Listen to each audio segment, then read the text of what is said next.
Hema committee റിപ്പോർട്ടിൽ തുടർ നടപടികൾക്കായി ദേശീയ വനിതാ കമ്മീഷൻ ഇന്ന് കേരളത്തിലെത്തും. നോട്ടീസിന് കേരളം മറുപടി നൽകാത്തതിനെ തുടർന്നാണ് കമ്മീഷൻ നേരിട്ട് കേരളത്തിലെത്തുന്നത്.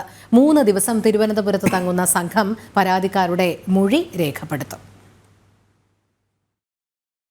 ഹേമ കമ്മിറ്റി റിപ്പോർട്ടിന്റെ പൂർണ്ണരൂപം ദേശീയ വനിതാ കമ്മീഷൻ ആവശ്യപ്പെട്ടിട്ട് കേരളം മറുപടി നൽകിയിരുന്നില്ല. ഈ സാഹചര്യത്തിലാണ് ദേശീയ വനിതാ കമ്മീഷൻ പരാതിക്കാരെ നേരിട്ട് കാണുന്നതിനായി കേരളത്തിലേക്ക് എത്തുന്നത്. 3 ദിവസം തിരുവനന്തപുരത്ത് തങ്ങാനാണ് സംഘത്തിന്റെ തീരുമാനമെങ്കിലും പരാതിക്കാരുടെ മൊഴികളുടെ അടിസ്ഥാനത്തിൽ കൂടുതൽ ദിവസം തുടരണോ എന്നത് തീരുമാനിക്കും.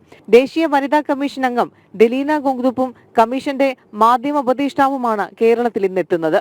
BJP നേതാക്കളായ സന്ദീപ് വചസ്പതി, PR ശിവശങ്കർ എന്നിവരാണ് ഹേമ കമ്മിറ്റി റിപ്പോർട്ടിൽ ഇടപെടൽ തേടി ദേശീയ വനിതാ കമ്മീഷന് പരാതി നൽകിയത്. രാഷ്ട്രീയ ഇടപെടലാണ് ഹേമ കമ്മിറ്റി റിപ്പോർട്ടിന്റെ പൂർണ്ണരൂപം ദേശീയ വനിതാ കമ്മീഷന് കൈമാറാത്തതിന് പിന്നിലെ കാരണമെന്നാണ് സൂചന. ജനം, തിരുവനന്തപുരം.